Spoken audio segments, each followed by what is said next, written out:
Hi, welcome to Shelly's Happy Kitchen. I just figured I would hop on real quick in case I have a time when I'm busy to make a video over the break.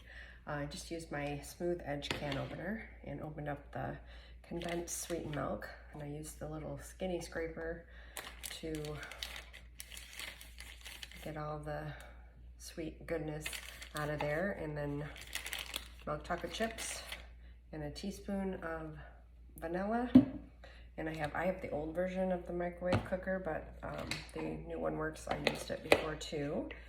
But then you just put it in the microwave. So this is all from this is a book I got from church a while ago. It's called 31 Family Devotions for Christmas. And each day also had a recipe. So the Buckeyes that I'm making, which the peanut butter coated ones, is from this book as well. But the easy fudge, again, it was just those ingredients. Then you just microwave it and pour it in. I'm gonna pour it in this. I used to do it in a silicone pan, but I gave that one away. But I'm not concerned about cutting in this to cut up the fudge. So that's what I'm making, is some quick and easy fudge just in the microwave. So I just figured I would share that, and hope you guys all have a great day and happy cooking. Thanks.